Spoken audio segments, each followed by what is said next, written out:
She'll be here shortly. At this time, I'd like to call for any agenda adjustments that may exist. I have none. Board members? Okay.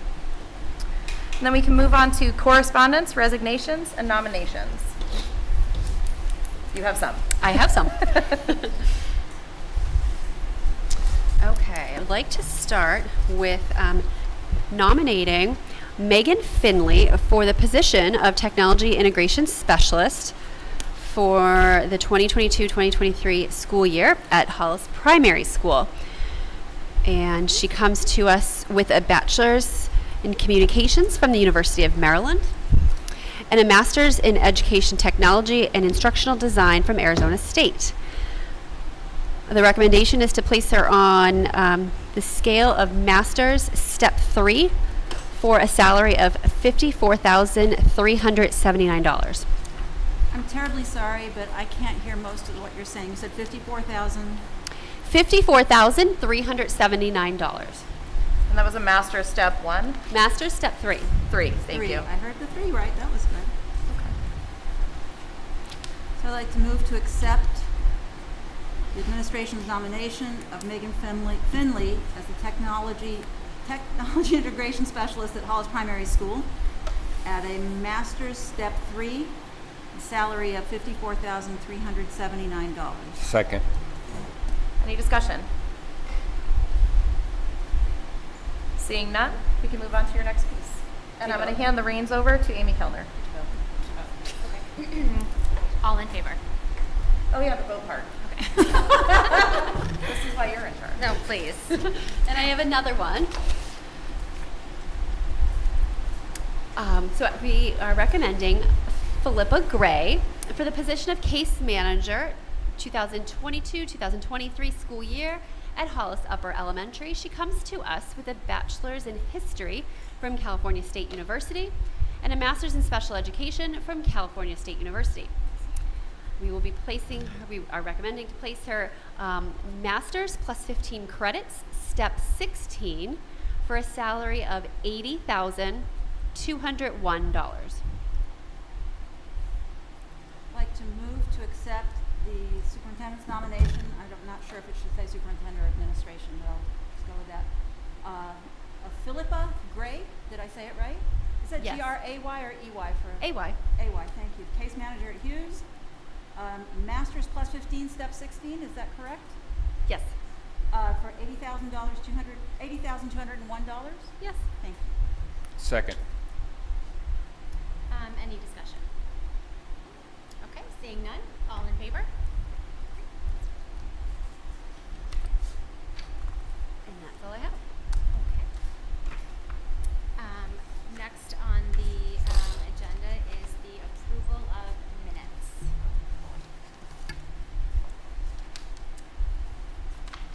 Hang on for a second. By the way, I did those motions because since I need to record them, I wanted to make sure I heard them right. So I apologize if I was stepping out of one. Approval of minutes, I'd like to move to accept the minutes of the Hollis School Board public session May 4th, 2022 with the following amendments. Page 5, line 22, replace assists with assets. And page 7, line 22, replace doing with do. Second. Any discussion? All in favor? 400, great. We have 2 other sets of minutes that are both non-public. I'd like to move to accept the Hollis School Board non-public session of May 4, 2022, the first of 2 non-public sessions on that date, as presented. Second. Great. Any discussion? All in favor? 400. And I'd like to move to accept as presented the minutes of the second non-public session of the Hollis School Board, May 4, 2022. Second. Any discussion? All in favor? Great. Thank you very much. Okay.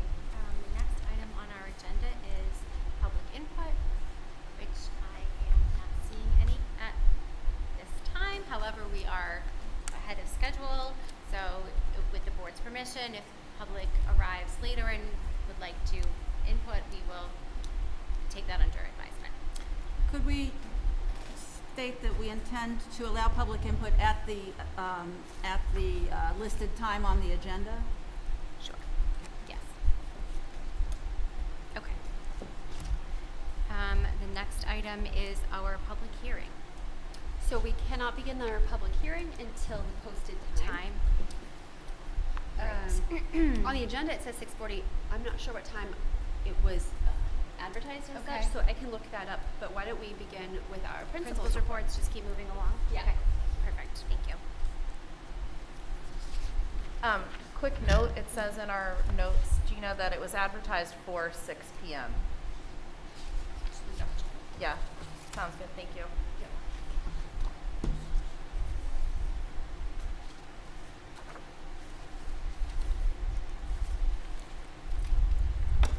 Oh, that's correct. You're right. Thank you, Carol. I didn't even notice that. Where did you see that in our? It's on our outline for the public hearing. It's right at the top in the header. She was right. Yes, in bold, no less. Exactly. She which knows is why what I we missed it. Okay.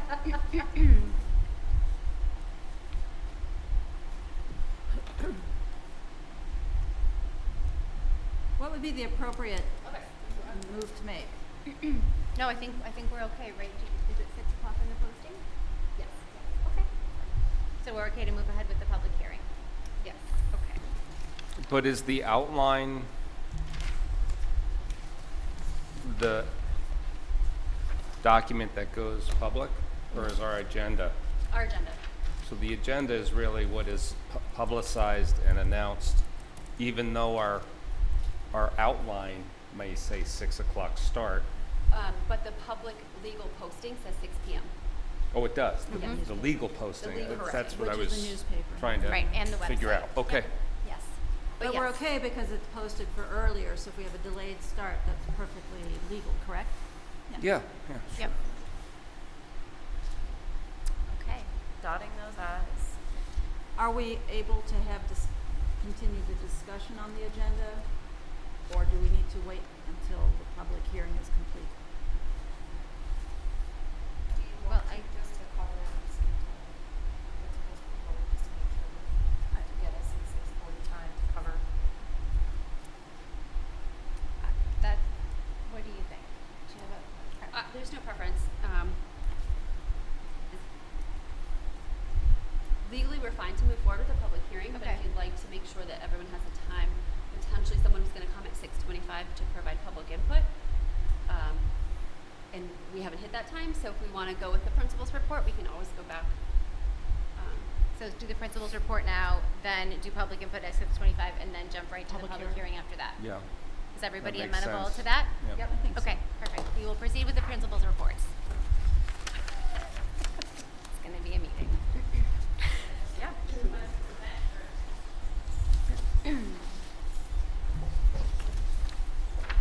I think they're having a hard time hearing us do that.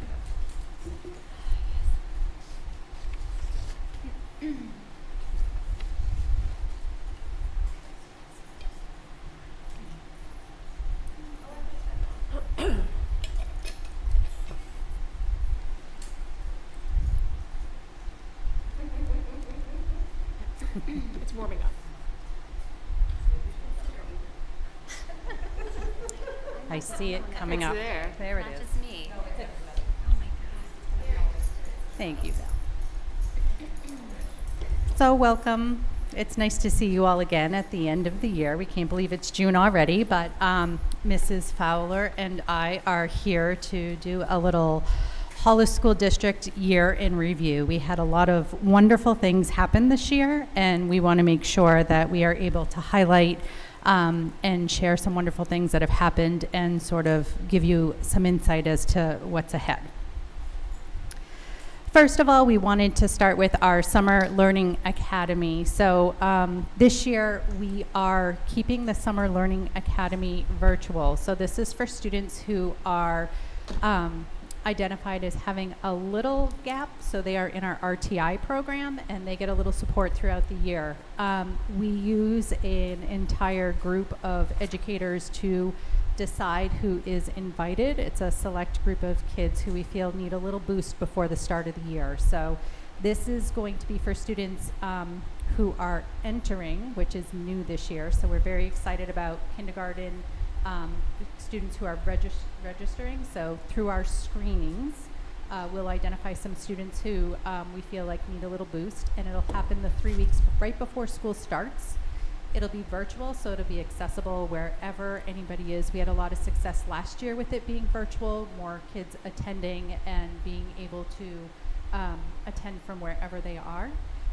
And we really identify and target skills that are needed, that we have to boost up. So by doing that, we are seeing, or what we've seen in years past is, that we need less and less kids to attend. So we're really excited this year that we're able to invite our incoming kindergarten students, and hope that that trend will continue as we continue to reach a little lower to support our students. For students who are identified, we have our ESY program. That's going to be 5 to 7 weeks, and that's based on the student need.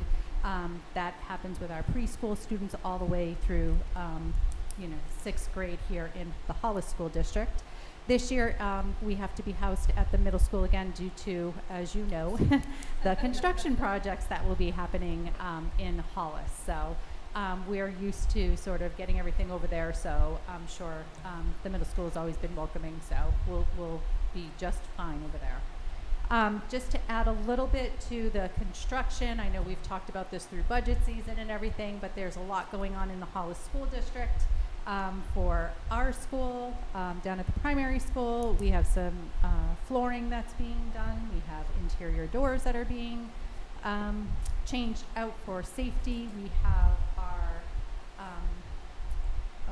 our systems, the H-step, what are they called? The heating system. The heating systems that are going to be into the classrooms. Of course, everything is based on when, we're going to be getting all of our materials and everything.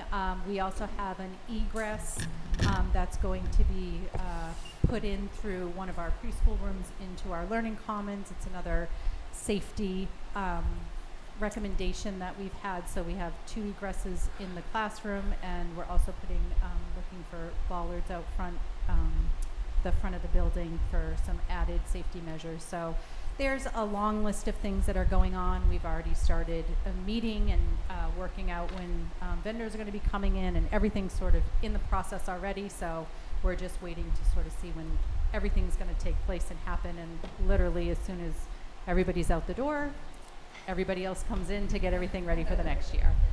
And Candy's going to talk a little bit about keeps. So we too have a lot of things happening. I know you'll all be very sad that the floor here in the cafeteria is going to change. I know you love the coloring, looks really up to date. I think it's original with 1977 or 78 when we built the school. So we're working on flooring, basically this entire floor outside all the way around to the outside doors will be changed and beautiful and different for when you come back in. We are going to be fixing some broken tables that we have. The pocket system is great because you don't have to store them anywhere, but they do break in some of those pieces, and they're pretty expensive. So we're excited about that happening. I think the students are the most excited about new swing sets because they're always like, when are we getting some new ones? Why can't you just put them in right now? And so we'll get some new swing sets. We'll get some picnic tables and some other areas, benches, because our 6th graders developmentally like to just hang out and sit around, where our 4th graders like to run around and play on the playground. So they'll be excited about that. We've got the big things like roofing and all those things that you've been hearing about. I'm really excited about new blinds on the skylights because even though they're beautiful, they add about 1,000 degrees in the summer into those rooms, and it's really hard to get up there with a ladder and put the shades down, and then it's cloudy and you want the shade open, and then it's another custodial call. So we're excited about some of those projects that are happening. But again, all of that's taking time. So if you're listening middle school, we are excited that you're helping us with ESY so that we can get all these things done. So I just want you to draw your attention to this picture here, these pictures up here. We are so thrilled to have our SROs in the building. Officer Bergeron is working mostly at the middle and high school, but he does come down. He's supporting DARE. We have Officer Cush, who you probably have seen in traffic and doing that amazing piece. Even though it's still trafficy, it's much better than it would have been without him out there. But some of the things that you might not see him doing is working in classrooms.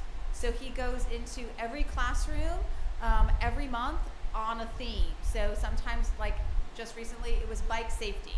So he's bringing his bike, he's wearing his bike uniform, he's talking to students about the safety around what to do when riding your bike. Other times he's done what's on his vest. I will say that was the biggest number one question. Can we see your handcuffs? Is that a real gun? Which one is your gun? Which one, So I said, you know what, you might as well just talk about it because they're gonna ask you every time. And so that was like our theme for September, and it talked about all the tools on there. And just getting to know everyone. He goes outside at recess time, he will stroll through at lunchtime. Just another figure that students can really start to look at as a trusted adult in their community of trusted adults. He was also able to see in the top left, you'll see some officers from Milford who are the K-9 unit. And that officer, he did 3 separate assemblies for us because he wanted a smaller group for each of the grade levels to ask questions. And he did that down at the primary school as well. So patient, asking the same questions over and over again, really, looking at it. And then the officer who was there in civilian clothes, he was the attack person, and so they got to see what Mako would do as an attack and how much fun he thinks it is, even though we know it's super serious. Officer Bergeron won the highest fundraising. You might have heard us talk about Hat Day. Paula and I may or may not have a friendly competition of which school raises the most money. I'm just saying percentage-wise, she has 5 grade levels and I only have 3. So I win every year, but sometimes she gets the award. Sounds like we need some handicapping. I think it needs some handicapping. But we were honored to go over, and all of the money went to helping children who are in situations where they might have been taken away from their families or they have different needs. And so we were able to go over there and just be in the space where the money was going to and hear about that program and celebrating that with Officer Bergeron, who was like, don't take my picture, right? He was like, it doesn't need to be about me, but we were really excited. And then at the bottom center, you see us with our DARE essay winners. And the Hollis Police Department is very supportive of the DARE program. Officer Bergeron, Officer Cush teach the lessons. They are 10 weeks. Kids have to do a lot of work, and it culminates in a DARE essay writing about how you're going to use all of the tools that you've learned and how you're going to stay away from drugs, but what are you going to do about the problem solving? And so then I have the chief come over, and the Officer Cush and Officer Bergeron's immediate supervisor come over, and they spend about an hour here and really showing the kids how important it is. So I just want to express the willingness of the Hollis Police Department to support us in whatever we need. And I know that it probably happens in a lot of schools, but I really feel that in our district, they've been there for us and even just helping us figure out safety protocols. Just a follow-up on safety. So both of our buildings have safety committee meetings. We meet monthly. Officer Cush is obviously part of that committee, alongside our guidance counselors, school psychologists, some teachers, some staff. We also do SAU-wide safety committees where we meet quarterly.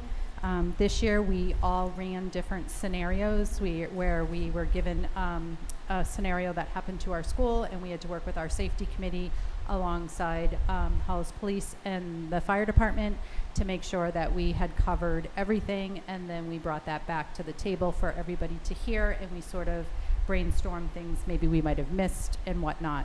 Our step for next year is to do a tabletop practice with our safety committee so that we can continue to put into practice all the things that we talk about to make sure that we're prepared and ready should we need to be on the spot and thinking about something. I feel very confident that we are we meet a lot, we talk a lot, we reflect a lot, and we drill to make sure that everybody is ready, but that we also do it appropriately. So, for example, Officer Cush and Mrs. Lenzak are going in to do drop, cover, and hold for the little ones. We're not holding it as a whole entire school drill. We're doing it individually so kids can ask questions and they can talk to them personally about what's being done. So it's a different approach depending on the grade level, but they're still all getting the same skills and understanding the importance of it.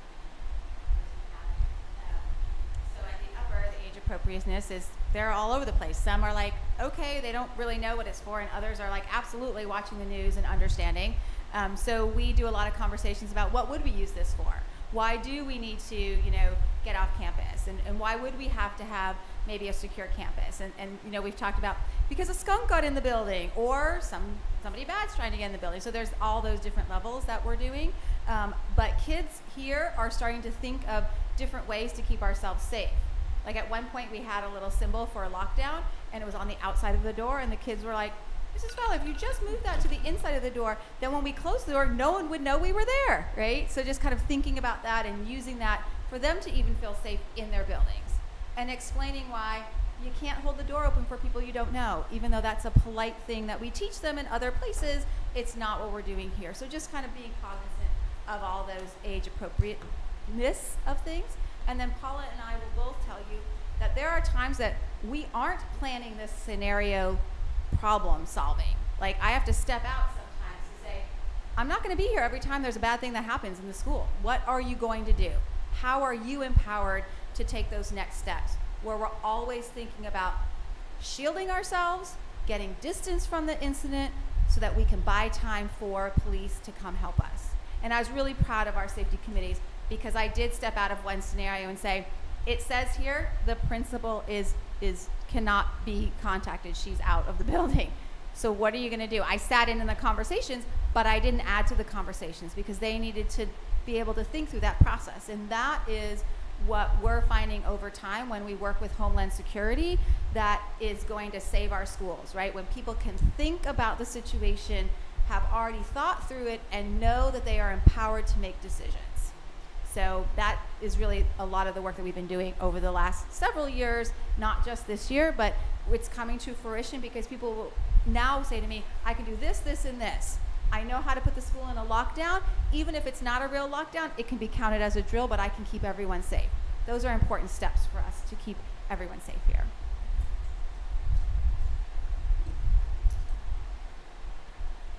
So, academically, so obviously we're here to talk about a lot more of other things, but academically we've done a lot this year, and our grade levels have collaborated. We've done the common curriculum documents, which I believe Ms. Bergskog shared at the last meeting. We are welcoming parents back, celebrations of learning. We had a book fair. We've had parents coming in and sharing. Our third graders are doing their biography projects, which is well loved, and you should see all the wonderful things happening. So that's been wonderful.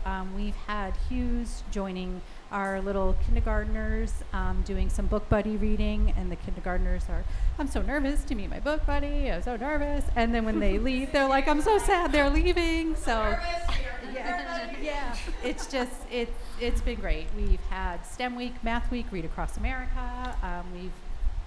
Candy has gotten homework club back in. We've done virtual field trips. We're starting to go out on field trips. Candy's really excited about some of the things that are coming up in her building. So regardless of everything that we've sort of been through, there's been a lot of academic progress that has happened.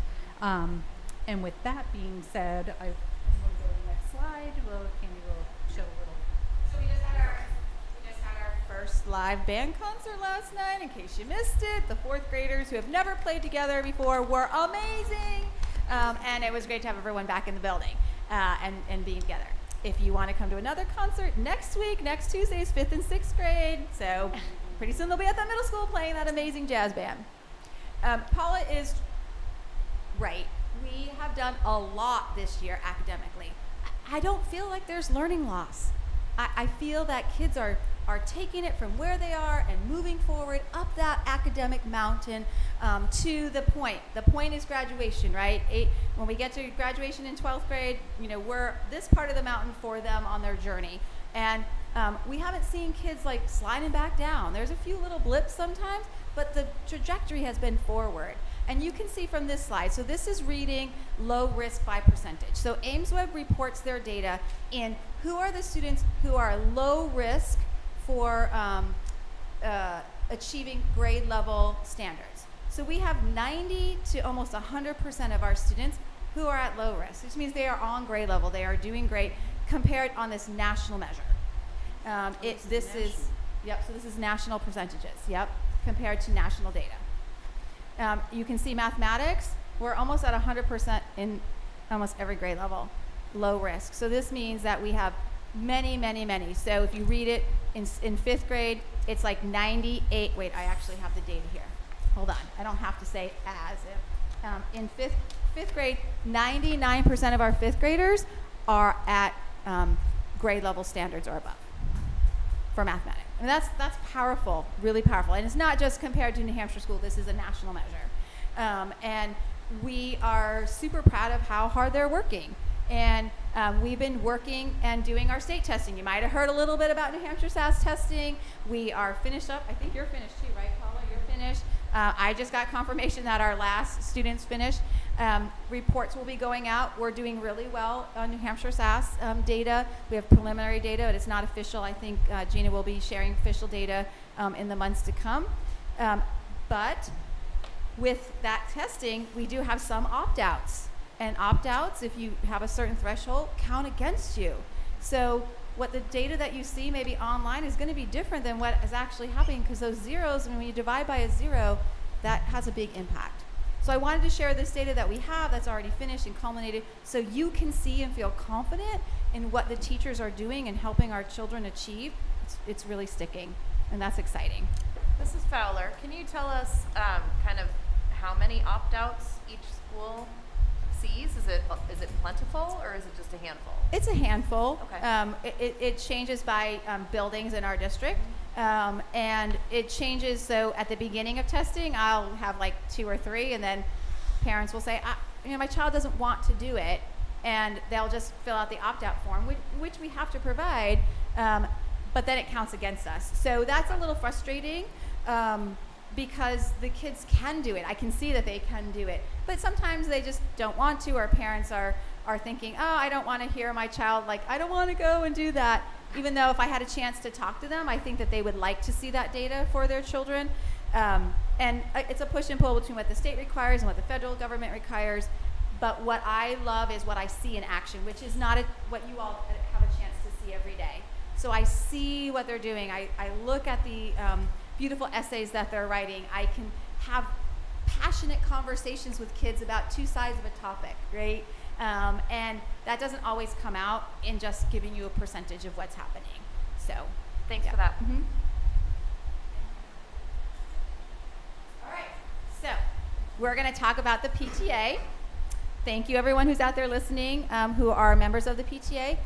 They have made this year amazing for us. Surprise visits of coffee from Dunkin' Donuts, or little munchkins that were dropped off, treats that were big baskets of treats where you could just here's some popcorn or some cookies or something that maybe you didn't have a snack with your lunch that day. And then we decided to celebrate Teacher Appreciation Week a week after the National Week, because it was right after vacation, and we're like, oh my gosh, that's a lot for our parents to remember. And so yes, we're like, hey, I'm not going to remember Monday of after vacation, you're probably not either. But this was one of the days that breakfast treats were dropped off, coffee, donuts, homemade things. They decorated it. Those little pieces you see on the chalkboard were notes from families to our teachers, which is just nice to come and read that. And know, I think our teachers really do know they're appreciated, but it's nice to have some evidence of that. We feel it in the support we get from our families, but it's nice to see sometimes a little treat. Then we had lunch one day, and then we had treats, and we got these really cool Hollis Hawk stickers that were really fun. Everyone was loving those, and so we're like, how can we get more of these, and just different things. But the PTA other things than just what you can see, right? So they have really been supporting us. They buy all the t-shirts for the DARE promotion. They buy t-shirts for the 6th grade celebration. They have been instrumental in finding us volunteers for field day. They are working on getting money raised for our 6th grade barbecue. They support field trips, which you heard Paula say. I was super excited about Boundless Adventures for 6th grade. Gina and the SAU office were really helpful in getting a grant for that because transportation costs have gone through the roof. And it almost made the field trip unattainable for us. And I just kind of said, is there any money that we can use from the budget? And I got this great supportive response. And even the PTA said, look, we will put out a special donation thing if you can't get the money.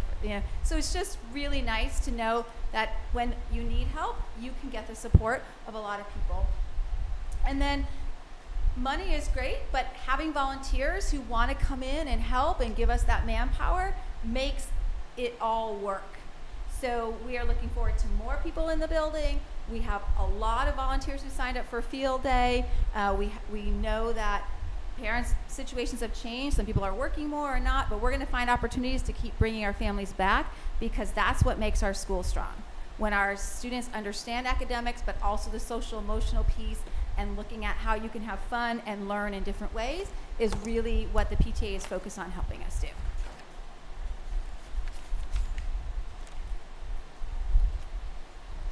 One of the things that I wanted to highlight this year, and keeping in mind this is just one of the things that goes on in our building. A few years ago when we started switching over our library to a Learning Commons, I felt like I had a vision of what I wanted, and this is one of the things that really has sort of pulled it all together and come to fruition. So our Learning Commons team, Mrs. Prue, Mrs. Courier, and Mrs. Peterson, who all work together, literally every year come to me with some kind of idea that they want to do, and I am always like, go for it, because they just do it with 110%. So we got a little thing, I think Mr. Corey sent me something about chess. I forwarded it to them and I said, you guys want to try something? They were like, sure. They went to the workshop. Next thing I knew, I had to go to the workshop. And then we got all these donated things. And from there, we started chess. So they started, I watched their very first lessons with kids, and it was literally how many squares are on a chessboard. And kids just counted, they looked, whatever they wanted to do to figure it out, they just got them interested. But as the lessons progressed, there was critical thinking, reasoning, thinking ahead, creating strategies, and using the best option, but figuring out what the best option is. All these life skills that just sort of came about as they started learning how to play chess. We have about 90+% of kids at HPS that know how to play chess, so every single kid gets the opportunity to play chess. We've had 15 games going on at once.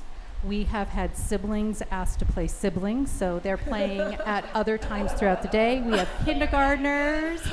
We have kindergartners playing third graders. We have kindergartners playing Mrs. Prue. We have kindergartners playing, and they're crushing it. It's unbelievable. But every time you watch a game happen, they sit down, they shake hands, and they say, good game. I hope you have a good game. Good luck.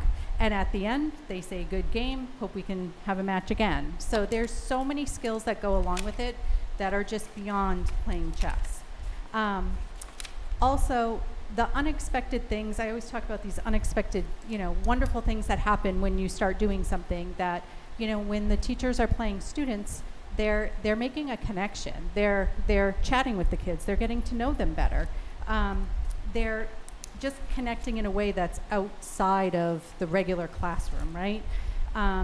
There are, most of our kids are first-time players, and now they're playing at home, and they were asking for chessboards for Christmas. And we have a cul-de-sac of parents who have a chess game they alternate every Saturday now, so all the kids are playing. At the book fair, when we had the book fair, we had kids going to their grandparents and dragging them over to play them a game of chess. The parents are playing, can we play chess with our parents? Can grandma play chess with me? And they, of course, go ahead. So they stayed a little longer and played chess games. Next year we're looking forward to more complicated strategies. We're looking forward to getting some tournaments going. And I was talking with Mrs. Courier about this, and she's leaving us this year, and I think, oh gosh, but I am so confident that the team we have left is going to pull right in with Miss Finley, and we're going to have this continue. We have chess tournaments up at Hughes that the kids are going to be able to play, and I just see it growing and growing. And these kids I'm afraid to sit down and play with the kids because it's like I walked by just a couple of days ago, and they were like, I know how to castle. And I was like, oh God, I don't even know how to do that. And so I just watched and just kind of hung back. But it's just something. They've linked it to math strategies. They've linked it to ELA strategies. It's just amazing what's become of it. And it's just how one thing trickles into another. But this is just one small part of the day, and all these amazing things are happening. And I just felt the need to highlight it because it's just something that is so part of our, I just want to say it the Hollis way. We have wonderful teachers who are willing to do awesome things, bring them, and then, let it fly. So, Well, I think it'd be in 3 minutes, my fifth grader, just saying, I was happy I could tell my own for 3 minutes. Yeah, it's intimidating once they do. And when we started, and they started very small, it was amazing to watch. So I'm really proud of how it's grown, and I'm so thankful for the staff that we have that has done this. So we're looking to keep it going. And by going to the workshop, we got all this free material. So we have tons of chessboards for everybody to play with. Yes, my second grader is trying to teach me chess, so thank you for that. Yes, you're welcome. You're welcome. How's it going? Not going well. We'll have to go to chess class together or something. That's right, you and me. Another fun addition we had was the wonderful rollout of Pickup Patrol. And for those of you who don't use it or are not part of, the community of Pickup Patrol, it's a software program where parents are able to communicate absences, early dismissals, and late arrivals with an easy app. So it's on their phone, they go in, once they make whatever change they need to make, it's immediately notified to us, and it takes care of everything. So we have been using it both at HPS and Hughes. We now use it for dismissal, and the amount so the checkpoints, right, at the end of the day, we click that say the car pulls up, we know that they're there, it beeps into the classroom, the child knows that what door they come to, they come down, we click again that we saw the child get in the car. So we have a couple of checkpoints versus our visual checkpoints. So it increases that student safety. Same with the buses. We use it for the buses now. We've slowly integrated it everywhere at HPS because it runs so smoothly. And parents, the rave reviews we're getting from parents is like, they are so happy we have it. So Super easy to use. super Incredibly slick. convenient. Yeah, you can tell that it was originally made by a group of students actually from Amherst who actually created the app and still have a But it's stake in secure. it. It's secure. It's The first It's thing a kid would do is hack it. oh yeah, it's absolutely secure. It's wonderful. So and the reviews have been positive, and it's helped just ease the pickup, and it's helped us. We use a lot of walkie-talkies for us. They're a little more independent, but we don't have to use that anymore, and it just leaves the walkies open, God forbid, if there's an emergency or something like that. So we've just been so grateful to have it, and we can't wait to continue it. Okay, so I have to highlight one more amazing thing. First of all, you all know Mrs. Tara Happy has won the award for our Environmental Science Teacher of the Year. I was so privileged to be able to hand her the award at a Beaverbrook. They had a workshop day and everything, so I was able to do that a couple of weeks ago. I wanted to take some time to just talk about the amount of outdoor fun that we do have at HPS. Besides our recesses, besides the time they go out for PE, besides the time that teachers take them out. They are so lucky to have environmental science. And I just think that makes us so unique, and it just, what we've done this year, and what Mrs. Happy has brought to the table. So I wanted to highlight that and just share a few things. So first, one of her things she wanted to do this year was Operation Save Turtle Island. So kids have planted milkweed plugs donated for Monarch Watch. So she does a great job at getting donations and then following through. We've planted pumpkins and sunflowers. We have had a kindergarten parent come in quite a bit to refurbish our garden beds. We have 2 rain barrels now that are going to be purchased, that we have now out collecting water, which were great today. The Hollis Garden Club donated those to us. We are going to have families adopt the garden for a week over the summer to help keep it looking nice and clean over the summer. We have composted over 1,200 pounds of food scraps. And we are now working with Grow Nashua to hopefully maybe increase and streamline our process to include the disposal of liquid waste and increase recycling efforts. We are working on, Mrs. Happy has done a great job pulling in scouts for scout projects. So we are building a bird blind to hide the playground and sprinkler house from the outdoor classroom, and install 5 bluebird boxes to be viewed from bird blind and the playground, which is a tongue twister if you're trying to say it like I am. That's the Eagle Scout project. That's Eagle Scout, yep, from Troop 12. And then we have another Eagle project, creating an all-persons trail from the SAU field. So we're trying to widen the existing trail leading into the forest, expand the bridge to fit wheelchair strollers, create new trails leading to the outdoor classroom to avoid rock walls. It just gets messy. Remove leaning trees and just making it wheelchair and stroller friendly. All grades have done map and compasses. They've done hike a mile. They are catching insects. They are gardening, composting. They are fort building. They are learning about tick safety. They are using binoculars and tracking animals in the snow, snowshoeing. Every single student planted a bulb and took one home to plant, thanks to the Hollis Conservation Committee. They've learned about chlorophyll, extracting it, drawing it, and finding it. We've raised monarch caterpillars and tagged and released them. We are doing a virtual field trip to see the solar panels. Mrs. Happy has now done solar oven cooking, which she shares with the class. Not the food, but her experience. We have sewed boomerang bags. We are winter survival experiment. We have done made stamps and letterboxing kits. So Mrs. Happy hid letters on town trails for them to find. We do owl pellets, rock collections, bird feeders, made new crayons out of broken crayons, magnifying glass hikes, stuffed animal habitat walk for kindergarten. If you didn't see that, that is precious because they put their stuffed animals where their habitat is. And oh, it was the cutest thing. We put it out on Twitter. And then just amazing, wonderful things. And you can see the reason why she won the award, but just the amount of pulling in of the community, the amount of really getting kids to love and enjoy their environment and take care of their environment.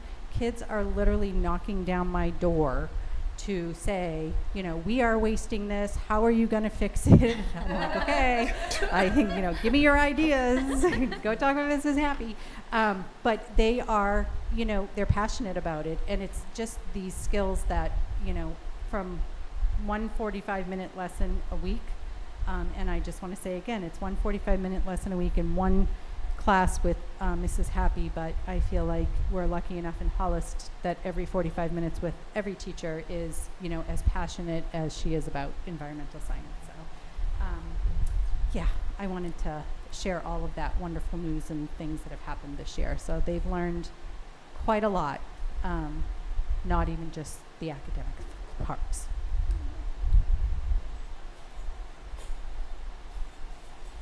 So I'll talk about some inside fun. Students are excelling at lots of different things. We have a lot of inside recess options. Up until recently, we were only doing that by class, and now they get to mix up and see their friends and do something different. I have teachers, the middle, that little moose munching on muffins. Every day, this teacher illustrates the food every day. Sometimes French toasts are dancing with French toast sticks. Sometimes I'll go by and it's this little moose munching on something, but just getting kids like, don't forget your breakfast order, don't forget your lunch order, really putting themselves out there. I have fourth graders drawing pictures to illustrate ideas in the book Tiger Rising, and then we have free art and different things. But I think one of the biggest things is that people are willing to put themselves out there, adults and children, to just try different things, and that becomes part of our culture, right? We're all maybe not great at something, but we might be great at something else. And so where does that energy and that forte lie for you, and finding that for all of our students? And that is something that I think speaks to how important the arts are. We talk about academics a lot, but it's really a whole child approach here at the upper and at the primary. For some outdoor fun, I just sent you, this is our human Rubik Cube, and we had a competition maybe 2 weeks ago, where we were offering for students to come and get timed for solving a Rubik Cube puzzle. And before that, we had lots of Rubik Cubes in the library, and kids can go and check them out. There's like 3x3s, 4x4s, 2x2s, some I've never seen before. We had a former student who is now at a middle school, and he came back, and teachers could sign up. He can actually solve the Rubik Cube in like 23 seconds. It's amazing. Our Hughes winner was 37 seconds, and kids just chimed in, and teachers were allowed to come and do that. And I decided to do a little new learning for myself, and I learned how to fly my husband's drone and said, we're going to do this. So we fit all 300 students plus all of the adults here, and we all had different colors on. And it was a super windy day. So grabbing one picture before the drone flew off by itself was somewhere else was like just a talent right there. But looking at how we can all come together. So when you offer something like that, sometimes different age groups are like, I'm not wearing that color. I'm not going to do that. And look how many people participated. We have a lot of participation. So I just want to shout out for Mrs. Nickerson, because this was her idea. I am sad that she's retiring at the end of this year, because she's still going strong. And so we're hoping maybe if she gets bored in retirement, she'll come back. But I don't think that's going to be true. We have a great person coming. Abby Samsel is going to be wonderful. But just kind of looking at the dedication of someone who is literally, this was a month before she's retiring, and she's bringing up a brand new program. So like Paula says, it's really awesome to work with amazing people who just want to be here and do great things with children. I was thrilled and honored to be able to put together a Memorial Day ceremony. I think it's really important. We are always talking about community service. So here at the upper, you can earn community service hours and get promoted with a gold seal on your 6th grade promotion certificate with 30 hours of community service over your 4th, 5th, and 6th grade year. If you don't quite make 30, but you have 15 or more, you can get promoted with a silver seal. What I ask students to do is keep a log of hours and reflect on what that community service meant to them. And so if I'm going to do that and ask that, I also want to honor all of our veterans and all of the things that they've been doing for our country. I know it's not deemed community service. I know they're getting paid to do a job, but they are giving us a service that is beyond just the paycheck. And so Dr. Laura, who is pictured here, she started the holiday cards for warriors, and our schools have been participating in that. And it is a voluntary basis. I put it out there and say, hey, we'd love some cards for warriors. Dear warrior, a little bit about yourself. How are you? If it's around the holidays, we're talking about, wishing them happy holidays. If it's another time, we're just kind of saying, hey, I like to play baseball. What do you like to do? And so we had the chance to hear from soldiers who got our cards and what they meant to them and how they put those cards in their tents in Afghanistan. And every day when they would come back from the field, they would look at those cards again. And they loved them so much, they left them for new troops who were coming in. Because guess what? Around the holidays, all the cards would come in, but not maybe for the troops who came in March or April. And so the person that you see standing there with us, that is Lieutenant Colonel Mark Andrews. He's been in the service 22 years in the Air Force, and he flew a special flag in honor of Dr. Laura and the Cards for Warriors over the base in Kabul, Afghanistan. And she presented us with that flag during the ceremony, that we were allowed to, put it up for the day or 2 days. It is going to travel to other schools who are doing this as well. But it was a super honor for us to have that because we've been working so hard on the cards. So to be able to show the students, you are doing community service and it really is touching the lives of others, I think that is a precious gift to show them. So we had a chance to do that. Here are the veterans, many of them who are part of the VFW here in Hollis Brookline. I'm just going to point to the person who is second from the left.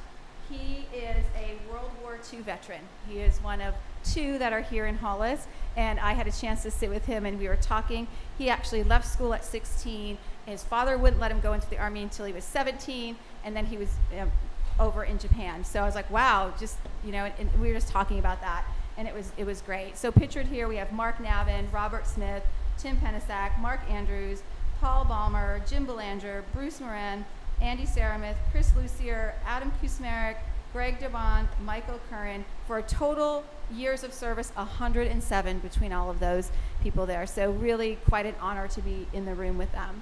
And to get ready, we did our beautiful sidewalk chalk for them, and it didn't rain, which was great.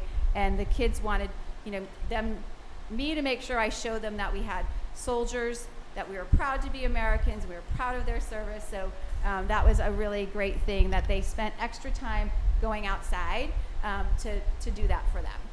And these are just a few pictures of classrooms that created cards. Mrs. Karen's class took it upon themselves that they wanted to create 100 cards.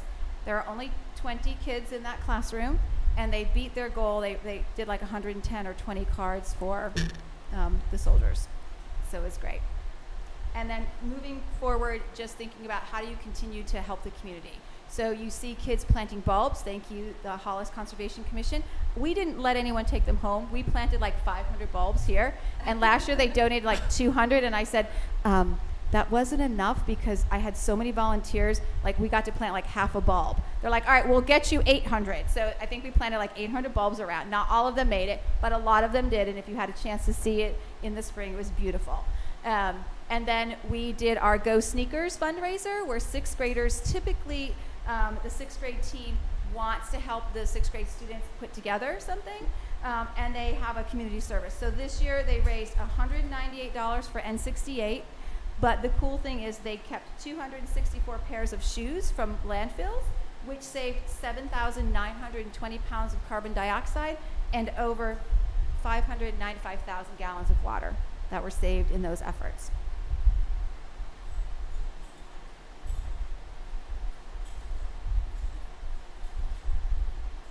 And then a few highlights for us. We, a few years ago, we had a goal of every grade sort of how are we going to help our community, how are we going to reach out to our community. And 1st grade did a wonderful animal shelter collection. And every year since then, they've been doing the same thing around the holidays. And this year, they collected litter and food and toys and leashes and everything you could possibly need for animals, and donated it to the Nashua Animal Shelter.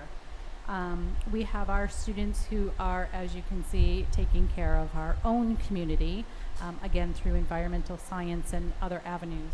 We also collected, we hooked up with one of another troop, 465 I believe, to collect shoes, pairs of shoes that we were sending to underdeveloped countries so that women could start their own companies. So it was, that picture of those bags of shoes wasn't even like the tip of the, I could not get over how many shoes were coming in. Kids were coming in with bags. We had little competition to see who would have the most. I mean, I felt bad just having one winner. I mean, it was incredible the amount of shoes that came in, and just how supportive our community is when we are trying to collect something. It's just amazing the connection we have.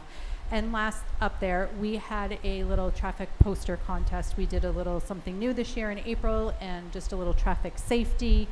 We had some posters up, just sort of really making parents aware of some of the things that we need to keep an eye on when we're in carpool or driving around the school. And we decided to get the kids involved. They had some posters. They were, trying to, there was a little bit of a agenda. Officer Cush picked out, the best ones at each grade level, and we posted them up for parents to, pay attention to in carpool. It was really great. We had a lot of participation, and the posters were adorable, to say the least. In looking forward, sort of closing up here, we cannot wait to have our field days back at full ready to go. We have our DJ ready to go. We can't wait for music and kids to be outside and just doing some really fun things. Just so you know, we put out, the PTA put out a sign up for us to help, and I think within a day, everything was filled. So it's amazing how many parents just want to get back in the school and how much we want to have them. So it's all working out beautifully. All our celebration of learnings are happening. We've had some happen already. Some are still continuing. They're kind of going throughout. Our third grade is going up to visit fourth grade on June 10th. We have our sixth grade going to visit the middle school on the 14th. We have a promotion. Candy will do her promotion ceremony for sixth grade, correct? We have, usually on the last day of school, we do teacher appreciation luncheons for our staff, which is nice. Everybody kind of gets to take a breather and just sort of relax and reflect on the year. And then we are doing very well with our open positions. We have, at the primary school, we're pretty much looking for support staff right now. That's where our openings are. Up at the upper, I know Mrs. Fowler is looking for guidance, a custodian and a Spanish teacher, and some support staff. So we're trying to get everything all, we're trying to get everything out there and ready to go. We have been ahead of the game. I think we're getting a good, jump on the game. So I feel like we have done well with that. I can't wait for us, we're excited for the year to end. It's always sad to see the year end, but I think we are, back to where we need to be and just ready to get through that summer and look forward to next year and all the really wonderful new things that we'll get to share with you next year. So I'm going to pass around a challenge coin that was given to us. It's a military challenge coin. Historically, challenge coins were printed or presented to unit commanders in recognition of special achievements, and one of our visiting soldiers who was here to see and hear about the cards presented me with a challenge coin, so I just want to share it with you. See it? Take that in the bag. And if you're noticing the picture up there, one of my goals as we're looking ahead is I would love to have something like this printed outside. When you drive up to the upper elementary, there's a giant cement triangle that is kind of not attractive, and it would be really awesome to find a way to put something like Hawk Pride up there with our cool logo. It doesn't have to be that hawk right there, but I found that on a school website out in California. I'm like, I am taking that and seeing, but I just can't find anyone who might be able to do that. So if anyone knows how to do that, maybe at the primary school, they might be interested in having that. But I know they have some cool lettering outside that I don't have up here. So just keep your eyes peeled, because that could be another new project that we could get. I am not talented enough to paint it, but we are very excited about, getting the 21-22 school year to a fantastic close and starting to plan the 22-23 school year. So thanks for your time. We appreciate it. I know we might have taken a little bit longer. We just wanted to shout out the great things that you may not see happening because they're not visible outside of the building. So thanks for your support, everybody. Awesome. Thank you so much. Thank you.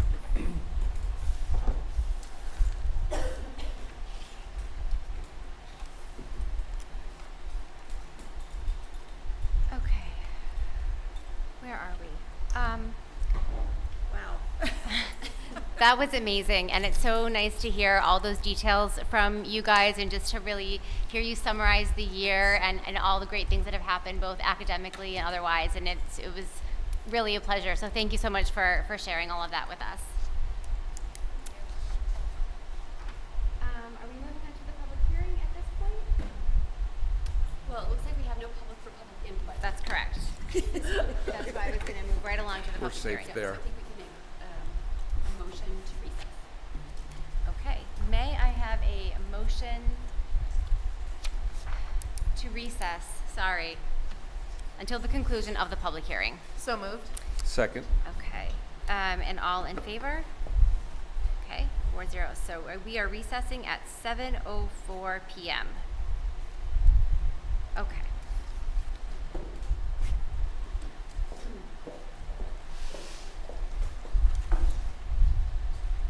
And I will call this to order at 7:04 p.m.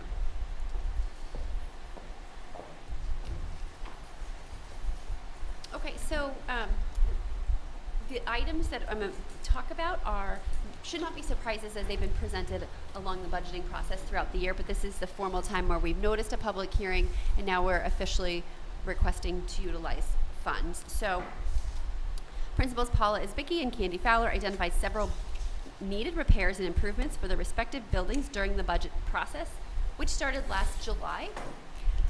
Really excited to think about we're starting a new process in just a month. At the budget hearing for FY23, the Hollis Budget Committee recommended, along with the school board, that the funding source for these particular items be the Hollis School Building Expendable Trust. So some requested items and estimated costs. At Hughes, a sprinkler tank repair estimated at $20,000, and classroom, cafeteria, and hallway flooring, this lovely flooring right here, at $49,700 for a subtotal from Hughes $69,700. And then looking at the primary school, classroom flooring phase 3, which is the final phase. And then the asbestos removal and repair from the windows, the fishbowl windows in the classrooms, and then the ceiling tiles. Asbestos removal for $38,275, ceiling tiles for $5,000, with an HPS subtotal of $76,730, and then a grand total of requested expenditures from the School Building Expendable Trust Fund, $146,430. So looking at the status, the current available balance was $144,632. To be added in FY23 was $150,000. The proposed expenditures, as I just mentioned, $146,430, and then an anticipated ending balance in FY23 of $148,202.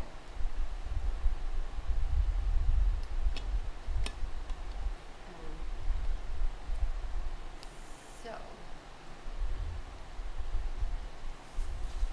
public comment? Yes, I'm going to open the floor for public comment at 7:06 p.m. And I'm not seeing any, so I'm going to close public comment at 7:07 p.m. Oh, so you're marking public comment for each of the subsections of this separately? That's All right. what it is, Yeah. in our outline. That's what I'm doing. All right. It's technically two separate public hearings. Because they're separate trusts. Yep. And the other public hearing is for the SAU Building Expendable Trust. So last year's proposed use of this trust was to remove the bathtub in the SAU building and replace it with a hallway so that one office is not the egress for 5 other employees. The original estimate was $15,000. Once the costing was finished, it was clear that that was not nearly enough to complete the project. There were a couple of unanticipated challenges with plumbing, and then, of course, post-COVID increase in labor and materials caused a need to request additional funding. So the request for FY23 is an estimated additional cost up to $22,000. So that's in addition to what was requested prior. So the current balance is $88,982, and that includes last year's already approved $15,000 for the same project. To be added in FY23 from the rent is $23,970. So the proposed expenditures in FY23, so that's the $15,000 that was approved a year ago, along with the $22,000 of additional costs, $37,000, leaving an ending balance for FY23 of $75,952 anticipated. Okay, I will open the floor for public comment at 7:08. And I'm seeing none, so I will close it at 7:09.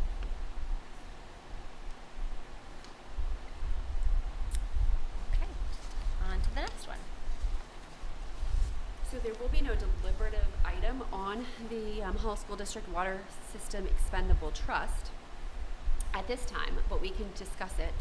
So the request that we will deliberate on at our next board meeting is to use the trust for the emergency replacement of a digital flow meter for $1,564.30, a rebuild of the 3 chemical feed pumps for $2,705.82, and to replace the failed copper fitting and is that a flange?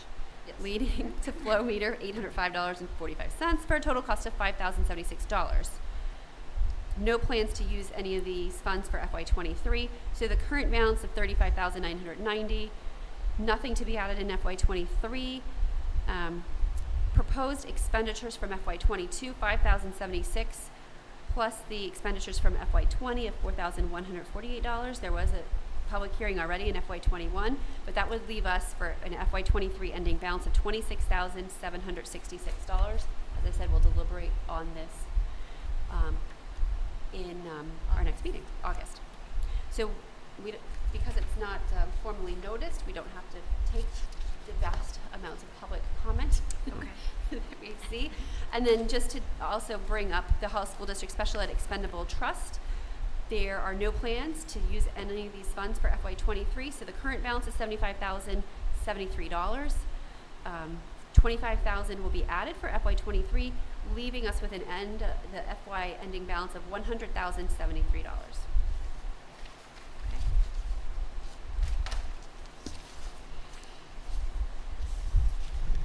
Okay, so the public hearing is closed, and we are going to reconvene our regular meeting at 7:11.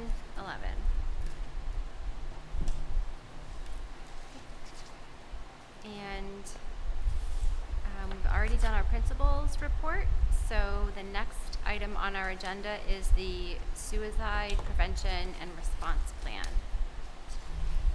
Almost right on schedule with what's planned there. Within a minute. That was very impressive. That's a heck of a recovery. Well done. That has not gone unnoticed. The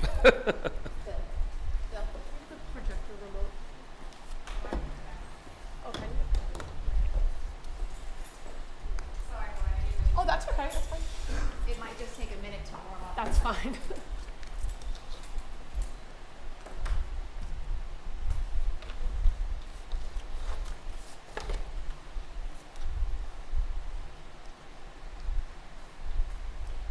Hopefully I plugged it into my computer correctly. Hopefully. We'll see. Oh, it looks like it's powered up. Oh, it's working. Okay. Just gonna warm up and I'll make sure it's good.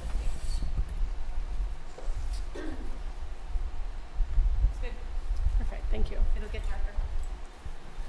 All right, good evening, everybody. This presentation will provide an overview of our suicide prevention and response plan, which is included in your packet, in the board packet. If you have questions as we go, please feel free to ask them, and I'll, of course, take questions at the end also. But as we go through, please feel free to jump in if you would like to. The framework of our suicide prevention and response plan comes from RSA 193J, which went into effect in July 2020. However, even without this RSA, our students' social emotional needs and well-being are always at the forefront of our work. In order to create this plan, we used the 4 elements that our practices need to address per the RSA: annual training, education for students, crisis prevention resources, and partnerships with community organizations. A key component to student well-being is positive relationships and student engagement. Listening to the principal's report tonight and seeing the vast amount of engagement and culture and climate in the building is so important and is so special to our district. So thank you for all the work that you do, principals and adults in the building, teachers and staff with our students. Adults in the building working with students to foster positive relationships and build on student strengths both in and out of the classroom are vital to our students' comfort and engagement. The schools utilize the multi-tiered system of support process, which allows time for staff to discuss student concerns and to consider input from a variety of stakeholders: classroom teachers, school counselors, special educators, service providers, nurses, administration. And this practice supports a more whole view of our students and what their needs are. Lauren, can you tell us what MTSS stands for, please? Multi-tiered system of supports. So Okay, that's so that kind of was a your- framework for the school building in order to provide support for the students on multi-tiered levels. Perfect, thank you. Educating staff begins at the start of each new academic year when the school counselor will review the building's safety protocol with staff. The staff learns when and how to follow the protocol, under what conditions the protocol needs to be followed. In your packet, that's what this document is, so you'll see that. It's kind of a shortened view, and it speaks to this overview entirely. In alignment with RSA 193J, staff are also trained annually, and we use the NAMI Connect program, which meets the requirement of the RSA. We have 2 Hollis School District staff members who are currently trainers. We all must be aware of potential warning signs. Therefore, a copy of this safety protocol chart will be included within each classroom for teachers to easily reference in the moment if needed. Student education is just as important as staff education. Our school counselors work with students through curriculum and through lesson plans, and I will venture to say again that the work that's done by our staff in the building in all of those real day-to-day moments also speak to this work that the counselors do in a more structured way.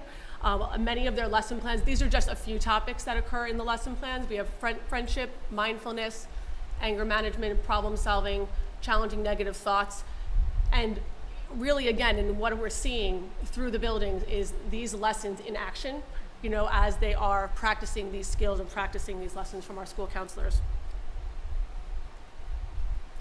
Fostering student engagement and community within the school helps a student feel connected. These serve as preventative measures as well and can include building-wide, and as we've talked about so much tonight, theme days, climate and culture, school-wide assemblies, morning announcements, those tangible day-to-day pieces that really provide the students a home here in the school environment. In addition, we are working on putting together resources to be available to families when needed. A brochure is in development to be distributed as needed to families, which include building contact information, outside resources for safety assessments, some guiding information regarding potential warning signs for self-harm. And we're looking to have a variety of these resources also available on the school web pages. As a district, this is the multi-tiered system of support framework. We can identify where our prevention measures align within each level of this support structure. So when we look at Tier 1, we're looking at prevention supports that really touch on every single student in the building. These are the positive relationships. These are the orientation programs, open house, all of these different building-wide curriculum and activities that we see every single day. Tier 2 is where we use the MTSS process to identify students who may be struggling or who may need further support with making connections, with fostering both connections with peers and with adults. So these are just a few examples. There's many options, and this triangle is always evolving. We're always kind of adding and changing to it.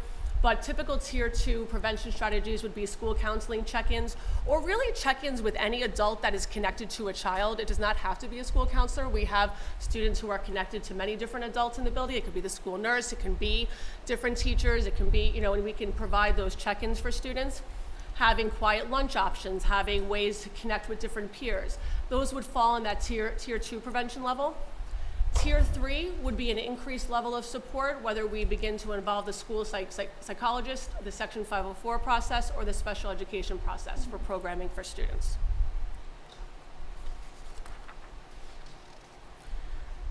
Should a student express an intent to harm themselves or others, the safety protocol is followed. So this slide provides an overview of the process, which is outlined in greater detail in the packet. Once an intent is expressed, the school counselor and administrator will meet with the student to hear what the student is feeling or what kind of happened when the event occurred. Parents are called, they come in and meet with the school counselor and the administrator, who explain that the student needs to be seen by a licensed mental health practitioner before returning to school. Resources, phone numbers are provided to the family if the family does not currently work with an outside therapist or if their therapist is not available. Upon the practitioner's clearance to return, a reentry meeting is scheduled. So this next slide outlines, and again, the paperwork is outlined in more detail in the packet, but there are a few different options that families have. So they, of course, have private therapists or outside providers. There's also emergency room, walk-in clinics that will see students sometimes for these needs. Greater Nashua Mental Health provides clinicians on-site or off-site. So there's a couple of mobile crisis teams. This is still kind of evolving. There's Greater Nashua Mental Health has a mobile crisis team where the team can actually come to the school setting and see the student. They can go to the home. The parent can take the student to Greater Nashua Mental Health, again, depending on the appointment piece. There's also another avenue, the Rapid Response Team, which is a general telephone number where they will then dispatch to different mental health providers in your area and then help connect the families with a provider to be seen. And again, that at times can happen on-site at school or off-site if a parent goes to take the student or if they go to the parent's home as well.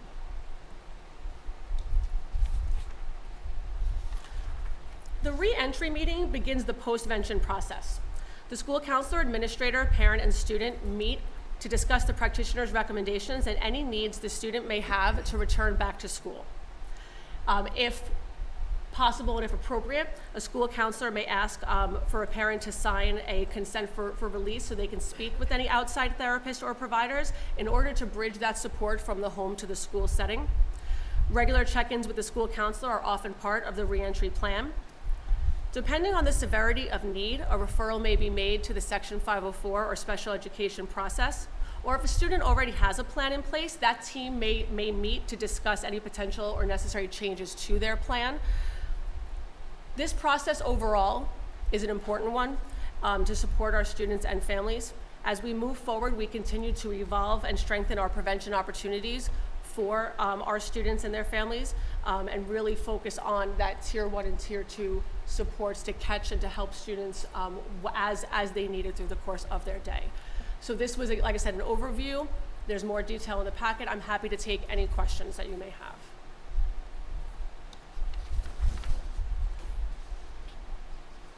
Thank you for putting this together. It's really comprehensive. This is a curiosity, of course, because this one's specific to the Hollis School District.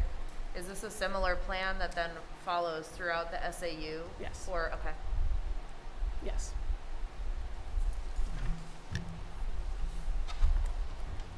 Lauren, you mentioned a summary being done, I think in the slide, maybe 2 slides prior. Yeah, the safety risk summary is completed. Who is completing that summary? The school counselor typically completes it. So in your packet, you'll see 3 pieces of paper at the end, towards the end of the packet. And these are forms that we'll be using and will use consistently. One of them is the safety risk summary. It's just explaining what happened. So if the student wrote an essay and put in something that was concerning to the teacher, if something was said in class, that's where that is documented. This is given to the parent to share with the license, or a copy is given to the parent to share with the mental health practitioner that sees the student. Okay. As well as, so there's a form again that provides the resources and places where a parent can take their child to be seen. And then there's the third form is what is completed at the re-entry meeting. Okay. And that's the third form that's completed. All right, so when you speak of a conducting a safety assessment, that's different from a safety risk summary. Correct. Are The those summary- two separate things? Yes, so the Okay. risk assessment is completed by the licensed mental health provider. That's Okay. not completed by our staff. Okay. Thank you. Is the summary given to anybody who would see them from that licensed mental health staff? Do they get that summary, or do they kind of start from zero? No, so they get that summary. So that summary, we keep a copy and we give a copy to the parent to share with the practitioner that they go to see. Okay. Okay. So they see that, yeah.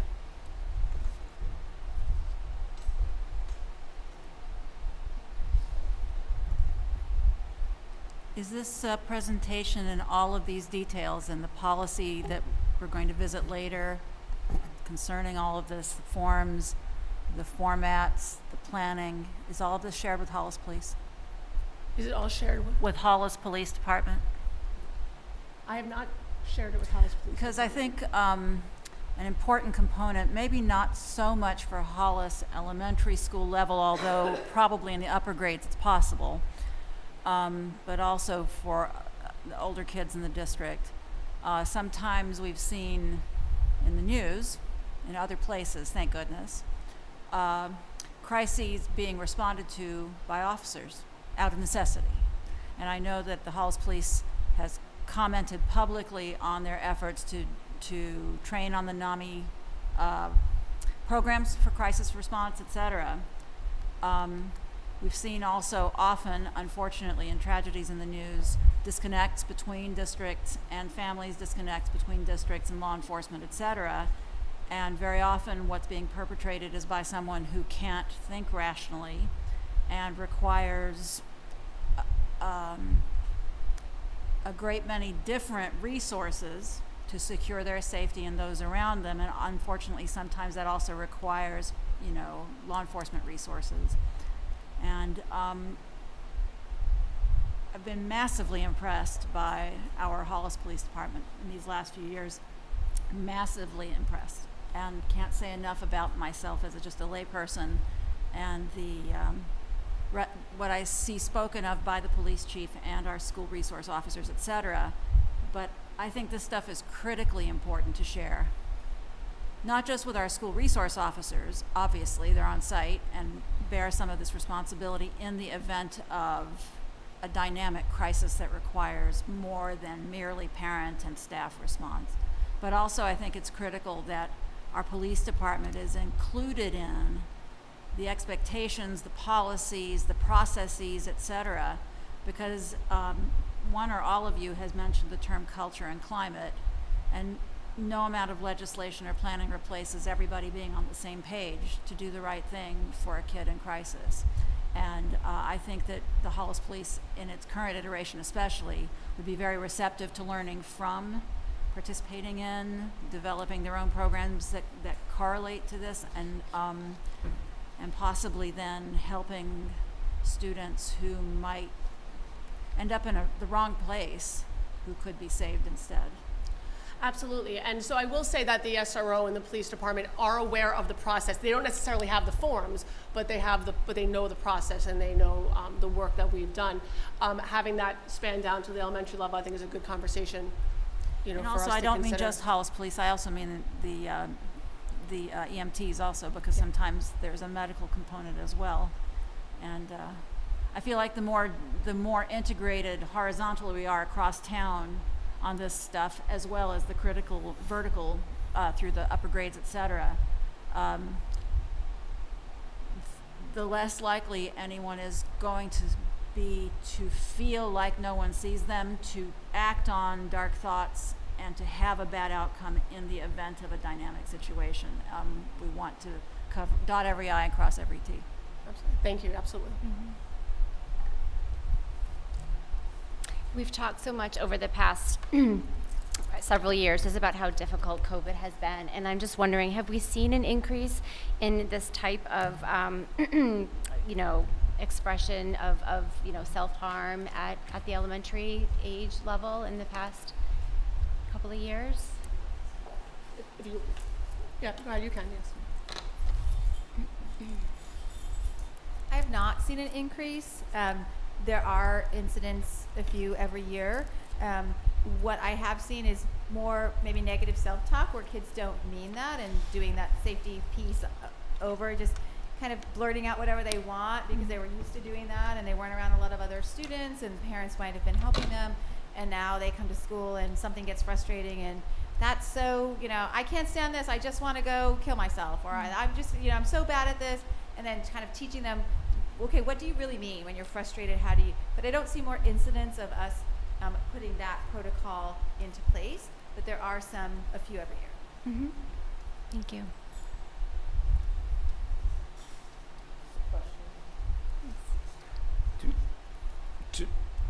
To what extent does this cover, I get that this is primarily for self-harming and things like that. To what extent does that behavior extend into being outwardly aggressive to others? Is that a completely different process, or does this process cover that for staff and what to do? Yes, so this process does cover that also. Okay. There, again, that's very dependent on the circumstances. Right. In many ways, but this protocol would, as far as being seen and being assessed and having the student go and see an outside licensed practitioner, that would still fall into place. I think depending on, again, the circumstances, the intent, what's kind of been going on with that student or what happened, then other factors, disciplinary or such, may or may not come into effect. I mean, again, Right. we're kind of looking at the whole child, the whole circumstance, so there's a few different moving parts when it comes to that. Does the staff understand that? Because it seems most of this material is very self-harm heavy, as opposed to, I'm not sure it mentions outwardly aggressiveness to others. Right. But is it understood throughout that this can be used for either situation? Sure. So yes, it is discussed when the school counselors would speak to the staff or when the administration speaks to the staff about this. I think that, again, the message in the buildings would be for teachers to come to the administration, to go to school counseling when an incident happens, and then they work together to figure out, the counselors in the administration would work together to figure out this protocol versus other factors, protocols. again, depending on what the situation is. Okay. But yes, we are looking for what's going on with a child where they would want to even express hurting someone else or hurting themselves. Do you feel you have all the tools you need from a policy standpoint to address both situations, self-harming and maybe external, outwardly aggressiveness to others?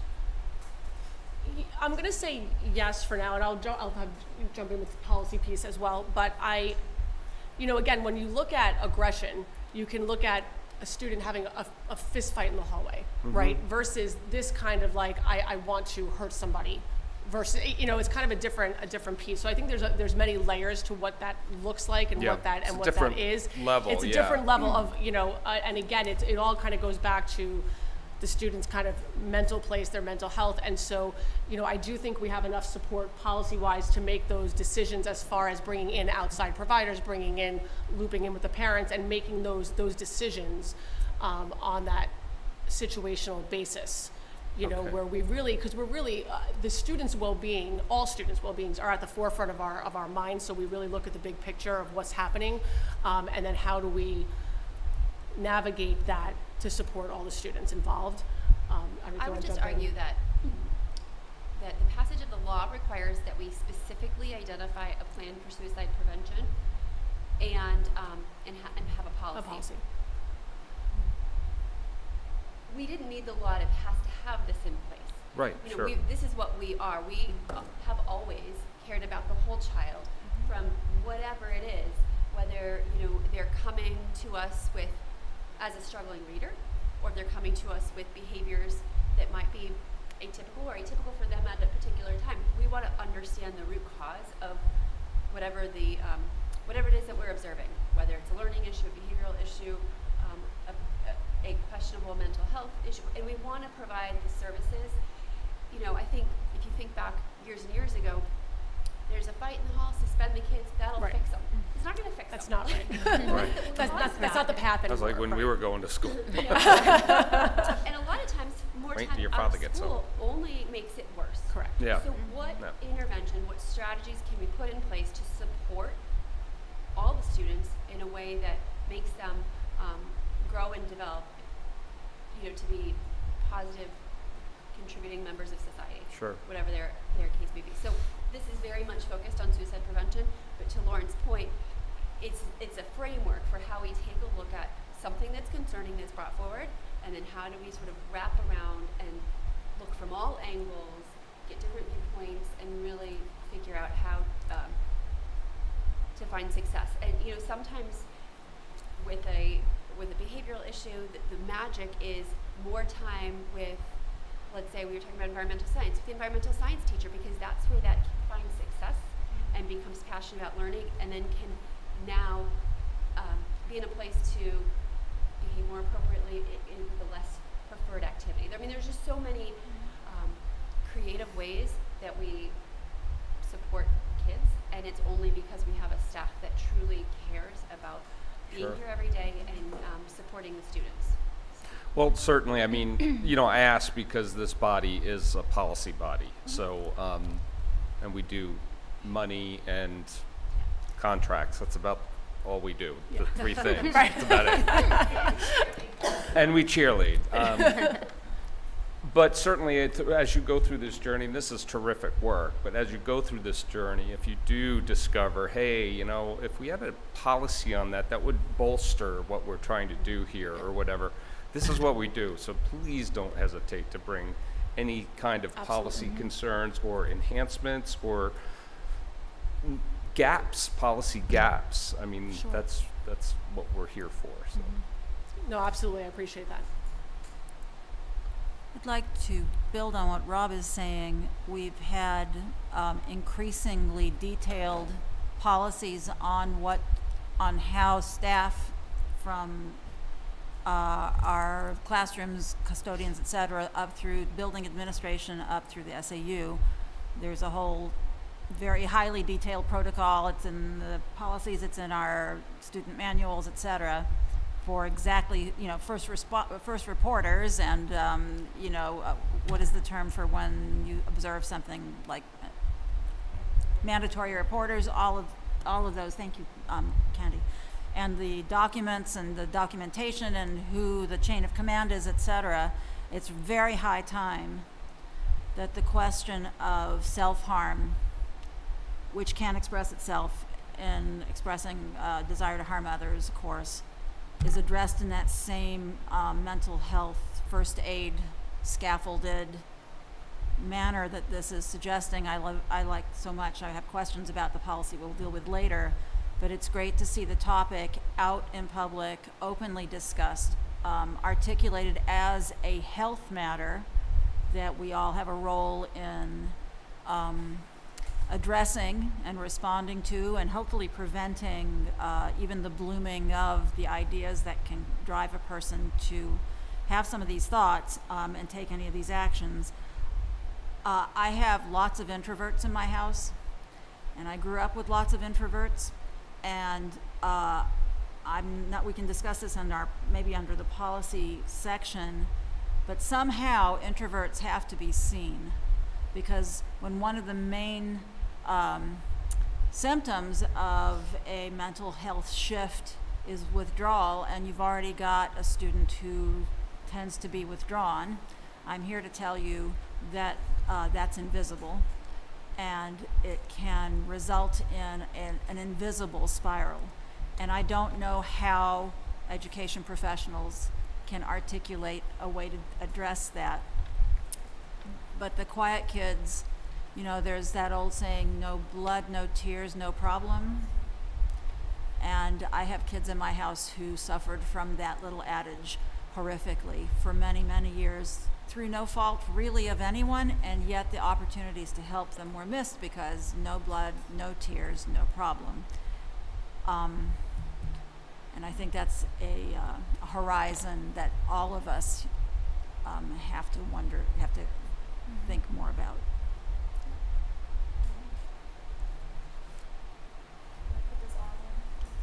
Are we all set? Thank you, everybody. Yes, thank you.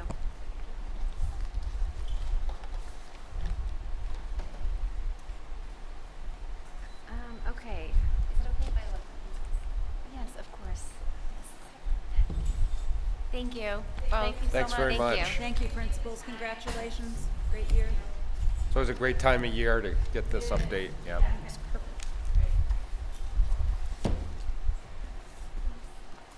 Okay, revenue and expense report? That's me. Yay. Okay, so in the packet is the revenue expense report as of May 25th. There is slight changes from the last one we gave you in March. Since it's the end of the year, Kelly has decided that we will no longer encumber the funds of the positions we've been trying to fill, since we still haven't filled them. So that has benefited our report, and shows that we have required more savings in our regular education salaries.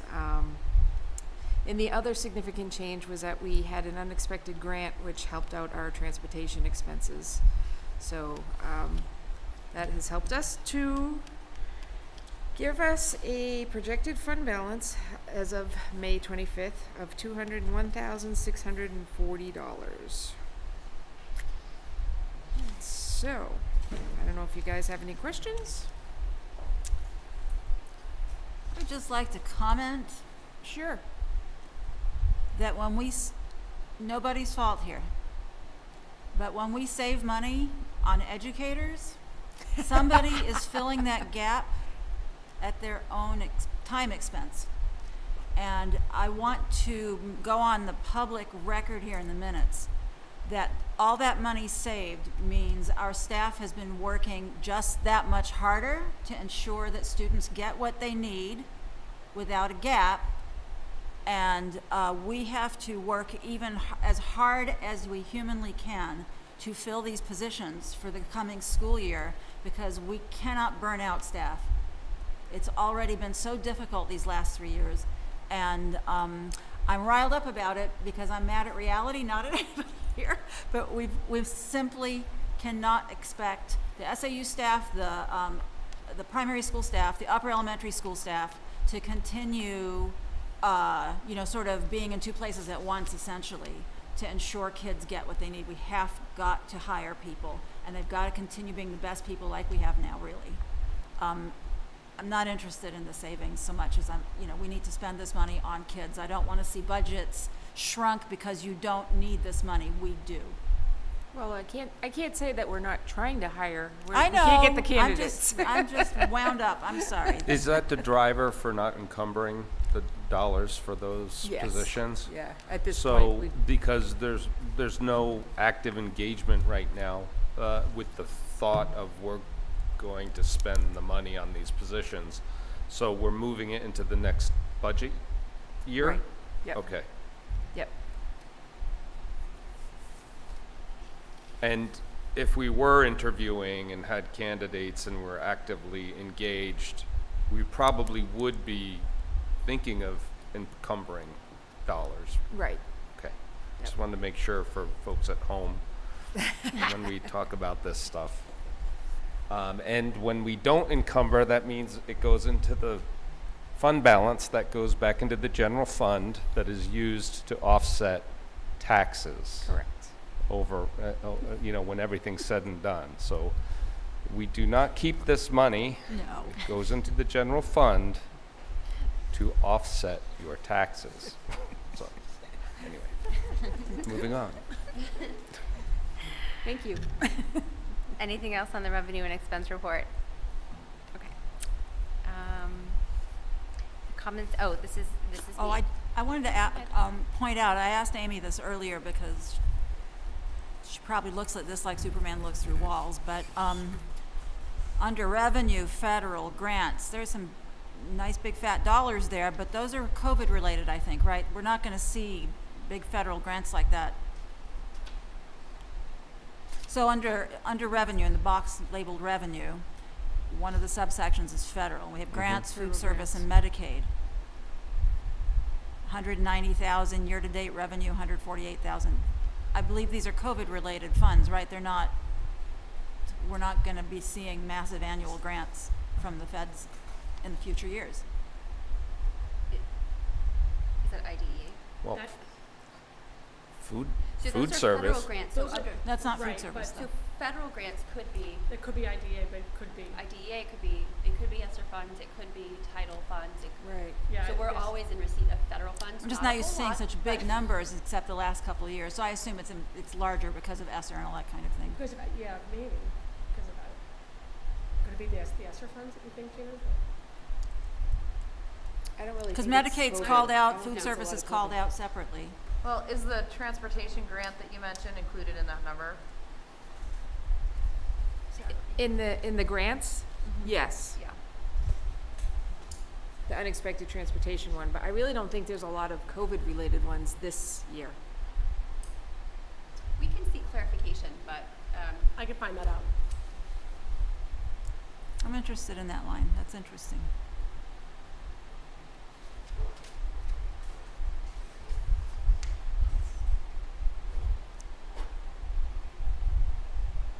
Was the transportation grant related to special ed, or was it related to regular bus service, or do we know?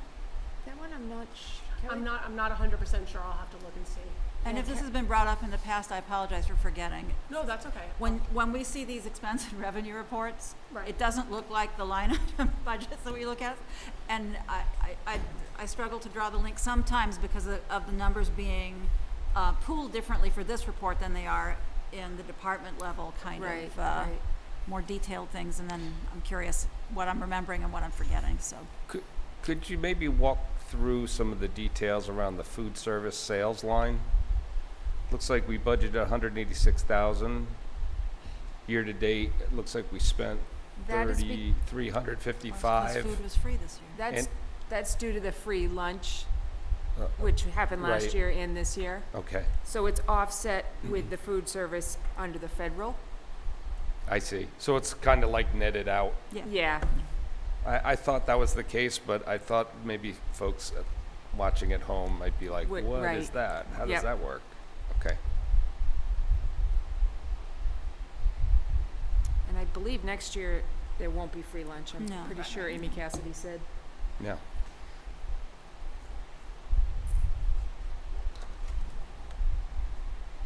Anything else on the revenue and expense report?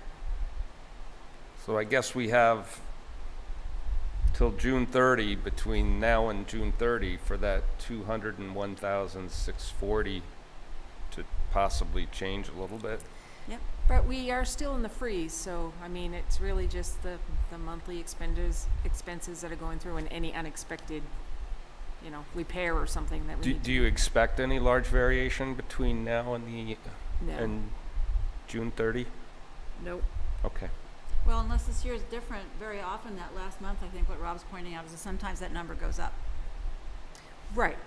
Isn't that what you meant, Rob? It could go up. Yeah, it varies. It can go up, it can go down. it is I unlikely. just want to get a sense of,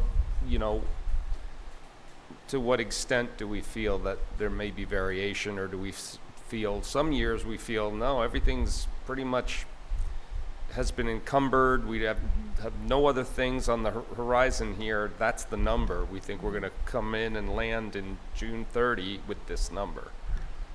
Yep, so if it were to change, I would expect it only to go up. Usually does. While we have released some of the funds that were encumbered for the many open positions, we haven't released all of the funds. And then there are funds that are encumbered, let's say, for professional development that we are by contract required to have. But the likelihood of every last penny that would be needed between now and June 30th, at this point, teachers are really looking forward to summer or next fall Mhm. professional development. So that would be next year's dollars, Okay. not this year's. But we keep it because we are required to pay for it if a request comes forward. So Right. if anything, this would go up. I mean, barring any sort of catastrophic failure of something that needed, to be managed immediately. And I guess one of the things I'm teeing up here is like historically what we've done is had a conversation about the fund balance and any items that may have fallen off our budget building process last fall that we might be able to mitigate with with those dollars, whether it's buying a few more Chromebooks or some educational related need. This is really the meeting to talk about that, because we could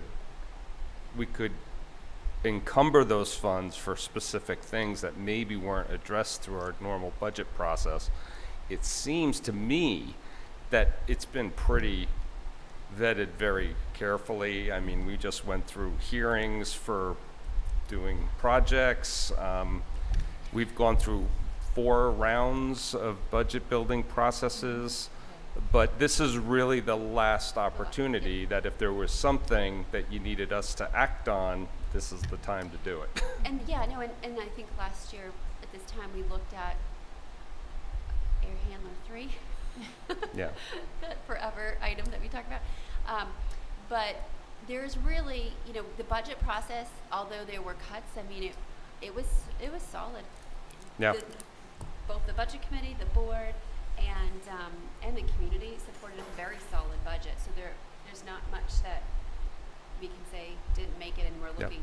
The other piece that's really key to requesting to use those funds out of FY22 is they need to be funds that could be utilized in FY22. So like a paving project is often one of those, because as soon as it's paved, it's good to go. But if you were to look at, let's say, textbooks for next year, those are clearly for next year, so the auditors wouldn't want us to utilize FY22 funds for something that would clearly Right. be intended for FY23. So looking at the bond that was passed, so many of those sort of maintenance items have already been approved, and we're in really good shape. So this is the last time to ask, but I don't think there's anything. I always make a point in every June to ask the same question, and I think that, if my memory serves me correct, the last time we had to do something was for the air handlers, where we said, well, we just didn't, we needed it elsewhere. So the board took an action to say we are going to take some money and ask you to use that money specifically for the air handler. I always like to make sure we're asking the question at least in June. I think that really speaks to the enhanced process that we've put in our budget building processes and the critical conversations that we had all year, that for several years now we haven't needed to do that in June.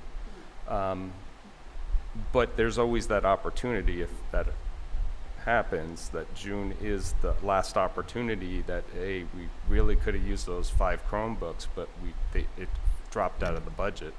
Well, we have $200,000 to $201,000, so. I appreciate that support. But we've consistently been bringing those kind of balances back to the taxpayer, but only making sure that all needs are met. So.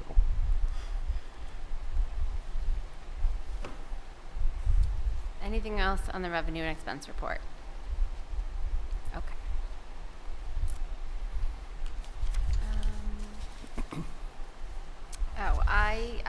Compensation study committee appointment. I missed one committee appointment in my last month's laundry list of all of the various committee appointments, and I would like to recommend appointing Rob Mann to the compensation study committee.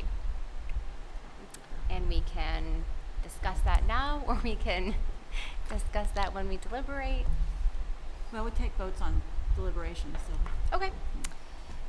SEU compliance and communications position update. Okay, so we are in the process of having our interviews and hope to have we're in the final stages. We intend to appoint mid to late June, in a couple weeks, for a July 1 start date. So we're right on track. I could not hear the last part of what you said. You intend to appoint someone? to appoint someone to that position in a couple of weeks with a July 1st start date.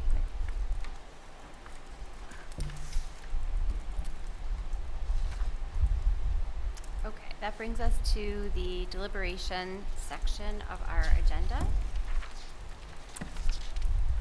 And first item up for deliberation is to see what action the board will take regarding the Hollis School District expendable trust fund. Is that right?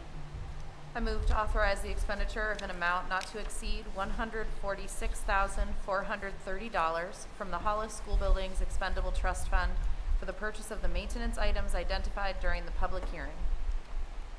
So moved. Second, sorry, you moved. Is there Second. Yeah. Is there discussion? Seeing none, all in favor? 400. Okay. To see what action the board will take regarding the SAU Building Expendable Trust Fund. I move to authorize the additional expenditure of an amount not to exceed $22,000 from the SAU Building Expendable Trust Fund for the renovation detailed during the public hearing. Second. Discussion. Seeing none, all in favor? 400. To see what action the board will take regarding the approval of the general assurances for grant submission to the Department of Education. Did we discuss this? We are going to after, I think if we put a motion on the table, then we can discuss it. Got it. I move to authorize the board chairman to represent the school board and acknowledge that the superintendent has consulted with all members of the school board in furtherance of the school board's obligations, including those enumerated in RSA 189:1-A, and pursuant to the school board's oversight of federal funds the district will be receiving, and of the general assurances, requirements, and definitions for participation in said federal programs. Second. Discussion. So I believe this is something we do every June. Yeah. Every May or June. Yep. Yeah, May or June. So this is run the business work. It's really just authorizing the chair to sign, Giving Amy power. That's giving basically- Amy power to As give sig- Andy the as power. agent of the board.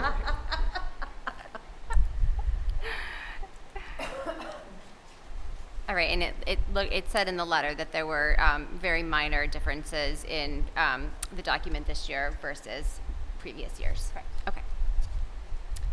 Any further discussion? Okay. All in favor? 400. Okay. To see what action the board will take regarding the school board chair's compensation committee appointment. I move to approve the chair's appointment of Rob Mann as the board's representative to the SAU Compensation Committee. I second. Discussion. So this basically just continues the work that I've already been engaged Exactly. with. So Right. we're just, keeping it real. Right. There's no And, discussion. Yeah, We're so, rolling it right out. Yeah. Okay. All in favor? 400. Are you not? Abstaining. Abstain. Okay.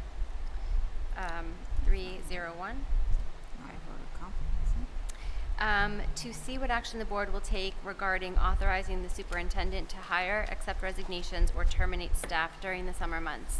I move to authorize the superintendent to hire, accept resignations, and terminate staff until the September board meeting, and require notification to the board of such actions. Second? Do you have a second? I will second that, yes. Okay. Discussion? Now, I think this is a standard one that we Acres. do at this point in Mhm. time. Yeah. Yep. We do this as, over the past several years, we've elected not to meet in July to try to take a little meeting pressure off our administrators. RSA allows a board to not go more than 2 months. So we elected that in July is a good month, give our administrators a break from us. So so we do this to give the additional powers to the superintendent for these things as our agent. So And then he'll report back to us in August of anything that happened during that Through timeframe. email, through some kind of written report, and, or when we meet in August. In August. Yeah. Mhm. Yeah. Yep. Okay. All in favor? 400. Okay. That brings us to our policies. To see what action the board will take regarding policy JLDBB, suicide prevention and response. I move to accept the first reading of policy JLDBB, suicide prevention and response. Second. Discussion. So, this policy is very much the same as the policy that we have passed in Brookline and in the co-op. We're really trying to make sure that we're all in alignment with our policy and our plan, and it is very much very similar to the policy that was recommended by School Board Association. Mm-hmm. So page 1 of it, item is Roman numeral 2, suicide prevention coordinator and liaisons. Mhm. There's a kind of a typo in the first line of item 3. Oh, yep. And then under Roman numeral 3, the superintendent shall assure the beginning, that beginning with the 2020-21 school year. I think that's distracting. Could we delete that phrase, beginning with the 2021-22 school year? Can it just read, the superintendent shall ensure that all building staff, blah, blah, blah, all school building? Just a suggestion. Yep, so we can, this is first read, so we can approve first reading, bring those suggestions. I can bring those suggestions to myself. Right. The policy committee. and Well, I'll because share Brooke's with not Brooke. here, Yeah. especially. Absolutely. And just so you know that the annual staff training has been completed, beginning with the 2020-2021 school year, and then again this year. So, But I mean, we are- since this is going forward now and Absolutely. standing policy, I thought we could remove that as a, Absolutely. Is there an associated policy or is this replacing one? No, this is brand new. It is brand new, okay. it's high time. Thank you. Yep. I guess it dovetails very nicely with the work you're doing, so. Yes. Funny how that happens. I guess my interest on behalf of elementary school level kids, it's never too soon to pay attention to what children are thinking or saying about themselves and others, because even if it's, common sense interpretation is this child doesn't mean it, things can get stuck in a head that's not happy or not seeing things clearly.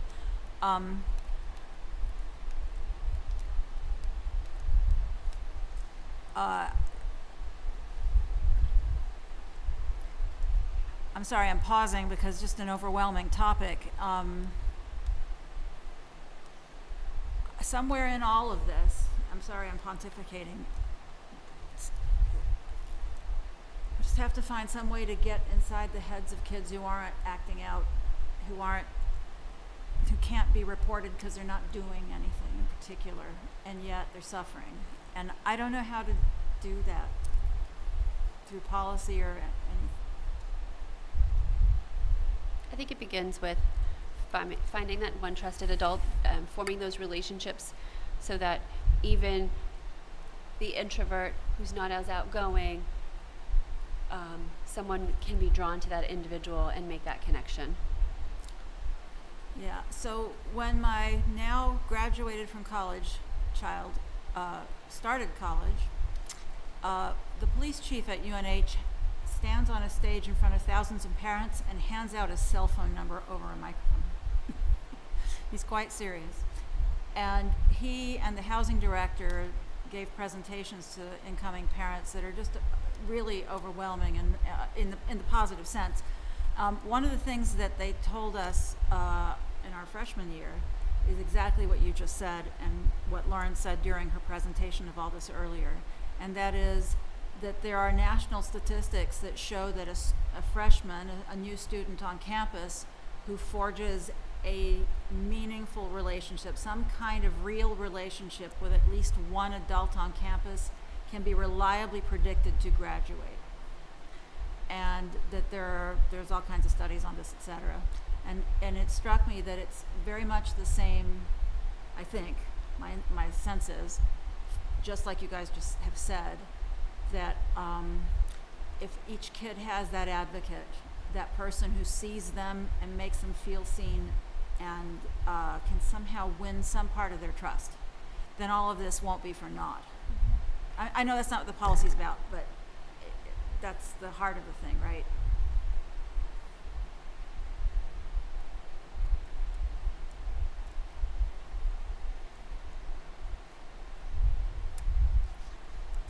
Okay, so I will call the vote on the motion to accept the first reading. All in favor? 4-0-0. To see what action the board will take regarding policy GBCD, background investigation and criminal history records check. I move to accept the first reading of policy GBCD, background investigation and criminal history records check as presented. Second. Discussion. In the packet, there's a whole policy that's crossed off and then a new policy. Is this just totally replacing, or was that, can you describe, give us some detail on that, please? So, this was prepared by our board member representative to the committee. So I believe it appears to me as though our policy, our existing policy, has the strike through at the start of it, and has been replaced with the proposed new policy with the new language. But I think the issue is with the underlining, because it's everything starting on page 4 is new. So it was just simpler to, What's that? it was just simpler to strike the whole old one and sort of start with a new draft in this fashion. Yeah, Yep. looks that way. Yep. That's how I took it too. Is it based on any templates we've received from the School Yeah, Board so, Association? Or? So the School Board Association provided a template, and then that work was reviewed in depth with our co-op policy committee, looking to really compare the existing policy with the suggested language. And then because there were legal requirements that we update our Hollis one, I shared the co-op one, and then the work to kind of integrate them is the work here. Yeah. Okay, because I'm sensitive to the fact that building policies like this from blank pages can be pretty tricky legally and otherwise. And Right, so- and so, it's cross-referencing what we were legally required to do with what we procedurally do. For example, the ability to do a background check at any time. We do them when you're hired, but it has to be stated in policy if the superintendent has the ability to do them at any time. So just checking for those pieces was, important, rather than just accepting as is the template. Is similar work happening in the other districts as well on this policy, or is this specific to us? Nope, it's required in all the districts. Okay. I believe the co-op, it's already gone for a first read. Okay.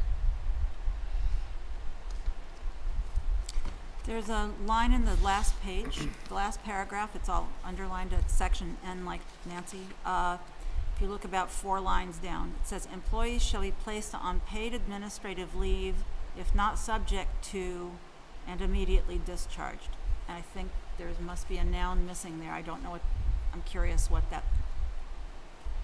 Which section are you looking at? So the last paragraph of this policy, it's under item N like Nancy, just above the legal references. Yep. If you'll go down about 1, 2, 3, the 4th line, employees shall be placed on paid administrative leave if not subject to and immediately discharged. So I think there's there's some content missing, or I'll check on that. I'm not interpreting it right. Yeah, maybe it should say if not subject to immediate discharge. Exactly, I Should just, be what it is. Right. Yeah. I can bring that back to policy committee. Thank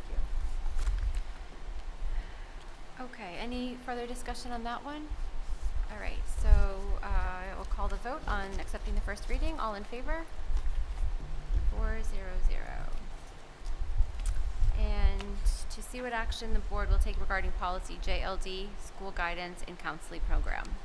I move to accept the first reading of policy JLD, school guidance and counseling program. Second. Discussion. So as you can see, there are no changes proposed. It was really just a policy that had been in place for 12 years, and we felt this was an appropriate time to take a look at it and make sure that it still meet our needs. So, Yeah. given no changes, I have We can- gigantic issues with that last paragraph. And it could be that I was responsible for policies the last time it was visited, I don't know, but I have really huge issues with this. It is the policy of this board that at all grade levels, school counselors collaborate with parents, students, staff, and community to remove barriers. How are the school counselors responsible to the community?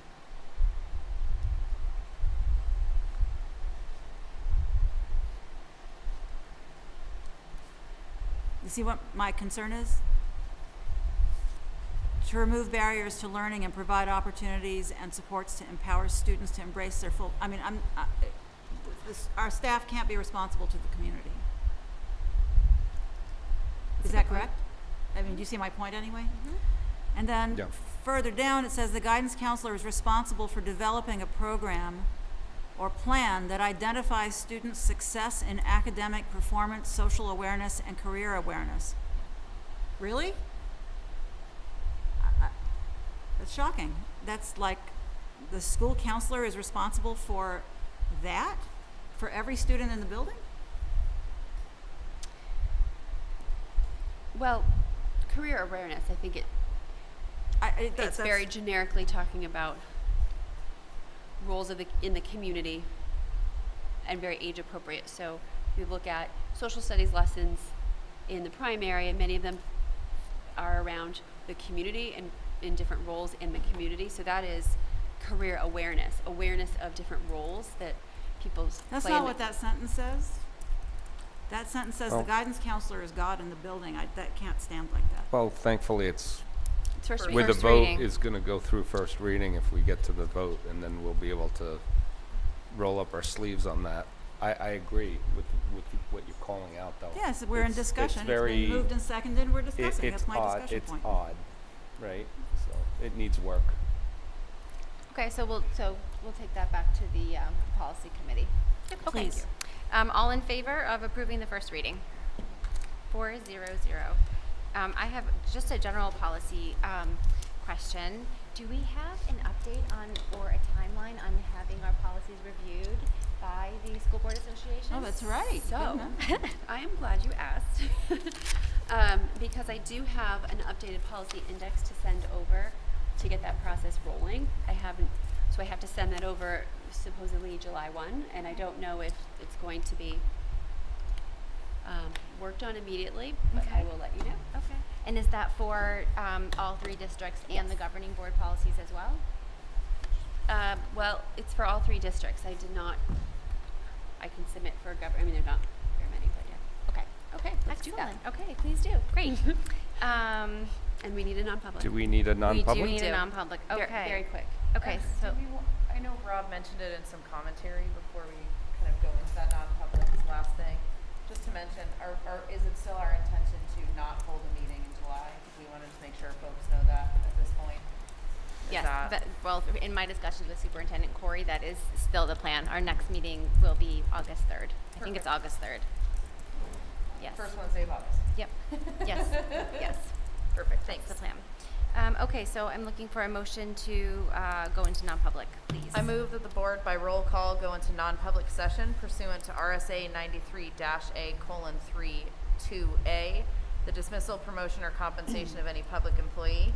C, to discuss a matter which, if discussed in public, would likely affect adversely the reputation of a person other than a member of the body or agency itself.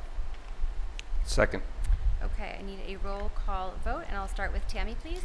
Tammy, aye. Rob, aye? Carol Roy, aye. Amy, aye. Okay, we are in non-public at 8:12. And we don't plan to do any other business.